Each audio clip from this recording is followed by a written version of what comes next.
Hello students, welcome to my channel study with hello Suman. तो आज के इस वीडियो में हम लोग सॉल्व करने वाले हैं एक्सरसाइज 1G का क्वेश्चन नंबर 16। तो ध्यान से देखिएगा क्वेश्चन नंबर 16 को। If x is a positive real number and exponent are rational number, तो सिंप्लीफाई आपको करना है x का पावर b अपॉन x का पावर c का होल पावर है b plus c minus a into bracket के अंदर है x का पावर c अपॉन x का पावर है ब्रैकेट क्लोज और होल पावर में है आपका c plus a minus B into x का पावर a अपॉन x का power p bracket close whole power क्या है a plus b minus c. तो किस तरीके से इसको सॉल्व करेंगे ध्यान से देखिएगा। तो इसमें देखिए ये जो क्वेश्चन है सब बेसिक प्रॉपर्टी का यूज़ करके ही आपको बनाना है, जैसा कि आपने पढ़ा होगा इससे पहले कि अगर बेस सेम है, ठीक है, जैसे x का पावर है a अपॉन x का पावर है b, अगर बेस सेम है तो पावर आपस में क्या हो जाता है, जब ये नीचे का पावर को ऊपर लेके जाएंगे तो ये आपस में सब्ट्रैक्ट हो जाएगा, क्योंकि ये प्लस का पावर जब ऊपर लेके जाते हैं तो वो माइनस में आ जाता है। तो इसी प्रॉपर्टी का यूज़ करके हम लोग इसको सॉल्व करेंगे, ठीक है।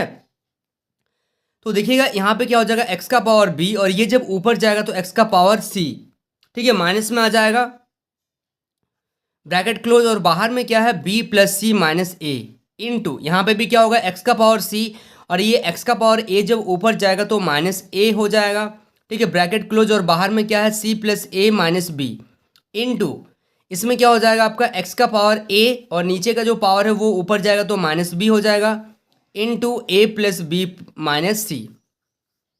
इतना क्लियर हो जा रहा है आप लोगों को। अब एक चीज़ ध्यान से देखिएगा, इसमें हम लोग क्या कर सकते हैं। तो इस क्वेश्चन को थोड़ा सा अलग तरीके से हम लोग सॉल्व करेंगे, ध्यान से थोड़ा सा देखिएगा, ठीक है। यहाँ तक तो समझ में आ रहा है। अब हम लोग क्या करेंगे, इसमें x का पावर थोड़ा सा यहाँ पे ध्यान दीजिएगा, x का पावर b माइनस सी का पावर क्या है b, थोड़ा सा अलग कर रहे हैं हम लोग, इसको सेपरेट कर रहे हैं और इस चीज़ को सेपरेट कर रहे हैं, ठीक है। अब यहाँ पे भी वही करेंगे, x का पावर b माइनस सी और होल पावर क्या आ जाएगा आपका c माइनस ए, ये अलग चीज़ हो गया। यानी कि बेस सेम है, जब आप दोनों को ऐड कीजिएगा तो पावर आपस मल्टीप्लाई कीजिएगा तो पावर आपस में ऐड हो जाएगा, ठीक है। इसी चीज़ को ब्रेक कर दिए हैं। अब यहाँ पे ये जो चीज़ दिया गया है आपको x का पावर, इसको थोड़ा सा इंटरचेंज कर रहे हैं हम लोग, ठीक है, इसको थोड़ा सा इंटरचेंज कर रहे हैं। यहाँ पे देखिएगा ये नीचे लाइन का है, ये नीचे जा रहा है हम लोग, ठीक है। x का पावर c प्लस ए माइनस बी और ये जो c माइनस है ये बाहर जा रहा, ठीक है। अब इस चीज़ को थोड़ा सा हम लोग सॉल्व करने की कोशिश कर रहे हैं। यहाँ पे देखिएगा x का पावर a माइनस बी को किससे मल्टीप्लाई कर रहे हैं, a से मल्टीप्लाई कर रहे हैं, और x का पावर a माइनस बी को मल्टीप्लाई कर रहे हैं किससे, b माइनस सी से, ठीक है। ध्यान दीजिएगा थोड़ा सा इसमें, ठीक है, इतना समझ में आ रहा है आप लोगों को। चलिए अब देखिएगा यहाँ पे ध्यान से देखिएगा। तो अब हम लोग क्या करेंगे, देखिए x का पावर है b माइनस सी, ठीक है, यहाँ पे तो होल पावर b है। अब अगर यहाँ से ये चीज़ आप देखिए, यहाँ से x का पावर b माइनस सी का होल पावर b को अगर आप यहाँ से क्या करते हैं, कॉमन निकाल लेते हैं, ठीक है। किससे कॉमन निकालेंगे, कॉमन का मतलब ये हो रहा कि सारा चीज़ तो मल्टीप्लाई में ही है, तो इसको हम लोग सेपरेट कर दिए, बाहर में रख दिए इसको, ठीक है, इसको बाहर में रख दिए। तो बचा कि आपका x का पावर b माइनस सी, ठीक है, whole power c minus a into X का पावर क्या हो जाएगा c प्लस ए माइनस बी, ठीक है, इंटू सी माइनस ए, ठीक है। ये तो ब्रैकेट के अंदर इसको रख रहे हैं, इंटू यहाँ पे क्या चल रहा है आपका x का power a minus B into A into X का power a minus B bracket में b माइनस सी, ठीक है। समझ में आ रहा है आप लोगों को, इसको ब्रैकेट में नहीं रखे हम लोग। अब हम लोग क्या करेंगे, इसमें x का पावर b माइनस सी का पावर कितना है b है, इंटू यहाँ पे इसको क्या कर दीजिए, जब x का पावर b माइनस सी इंटू सी माइनस ए है, ठीक है। तो अब देखिएगा यहाँ पे एक चीज़ देखिएगा ध्यान से, इन दोनों को हम लोग किस तरीके से सॉल्व करेंगे। दोनों ही बेस पावर देखिए, दोनों का पावर सेम है, दोनों का ही पावर सेम है, तो ये दोनों आपस में एक साथ आ जाएगा। यानी कि दोनों का सबसे पहले तो बेस देखिए, चेक कीजिए, बेस सेम है तो पावर क्या हो जाएगा, आपस में जुड़ जाएगा।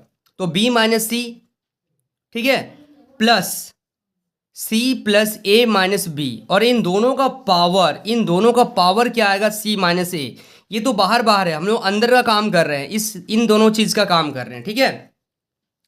अब देखिए इसमें क्या होगा कि c से c कट जाएगा, b से b कट जाएगा, ठीक है। तो आपका क्या बचेगा, पावर a बचेगा, ठीक है। इसको थोड़ा सा सॉल्व कर पाए हैं, इंटू एक्स का पावर a माइनस बी का होल पावर a है इंटू एक्स का पावर a माइनस बी का होल पावर है b माइनस सी, ठीक है। तो अब देखिएगा x का पावर, अब यहाँ पे देखिएगा थोड़ा सा इसको इंटरचेंज कर रहे हैं, इसको भी हम लोग, ठीक है, इसको थोड़ा सा इंटरचेंज करेंगे, x का power b into B minus C, ठीक है, इस तरीके से लिख सकते हैं हम लोग। अच्छा यहाँ पे देखिएगा इंटू क्या आ जाएगा, x का पावर a आ जाएगा और बाहर में क्या आ जाएगा, बाहर में आ जाएगा आपका c माइनस ए, इसको ब्रैकेट लगा दीजिए इस तरीके से, इंटू यहाँ पे x का power a minus B into क्या आ जाएगा a इंटू एक्स का power a minus B into B minus C. ध्यान से समझते हुए चलिएगा। अब यहाँ पे एक चीज़ देखिएगा, यहाँ पे भी वही काम कर सकते हैं। देखिए बेस सेम है हम लोग का, बेस क्या है, सेम है, तो इसमें भी कुछ काम हम लोग कर पा रहे हैं क्या। तो अब यहाँ से देखिएगा ये चीज़, देखिए इसका पावर b माइनस सी है, इसका पावर भी b माइनस सी है, यानी कि बेस सेम है, तो x का पावर, बेस सेम है तो पावर ऐड हो जाएगा और होल पावर में क्या आ जाएगा, b माइनस सी। इन दोनों को सॉल्व कर लिया, बचा ये दोनों। अब यहाँ पे भी आप एक काम कर सकते हैं, x का पावर a है, ये भी x का पावर a है, तो आप लिख सकते हैं x का पावर, बेस तो सेम है, बेस दोनों का सेम है। अभी फिलहाल इसको इस तरीके से ही रहने दीजिए, इसको हम लोग बाद में सॉल्व करते हैं, ठीक है, इसको हम लोग बाद में सॉल्व कर रहे हैं, इसको रहने दीजिए ब्रैकेट के अंदर। अब देखिए b से b कैंसिल हो गया, तो x का पावर क्या बच गया, a बच गया, ठीक है। तो यहाँ से देखिएगा x का पावर a आ रहा है, बाहर में क्या है b माइनस सी, इसमें क्या है आपका इंटू एक्स का पावर है a, बाहर में क्या है c minus a into X का पावर, इसमें भी a कर दे रहे हैं और बाहर में क्या कर दे रहे हैं, a माइनस बी।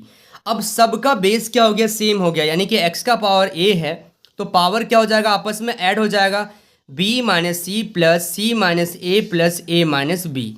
तो a से a कैंसिल, b से b और c, ये c से c, ठीक है, सब कैंसिल हो गया, यानी कि x का पावर a का होल पावर क्या है, 0, यानी कि जब आप मल्टीप्लाई कीजिएगा तो ये 0 आ जाएगा, यानी कि x का पावर 0, यानी कि आंसर होता है इसका 1। ठीक है, समझ में आ रहा, काफ़ी कॉम्प्लिकेटेड क्वेश्चन था, थोड़ा सा अगर आप ध्यान दीजिएगा, आपको खाली इतना आदत रखना होगा, प्रैक्टिस करना होगा कि आप कब किसको आप सॉल्व करेंगे, किस तरीके से सॉल्व करेंगे, वो चीज़ आपको इसमें से ध्यान रखना होगा। ठीक है, समझ में आ रहा है आप लोगों को। चलिए, so students please note down this question.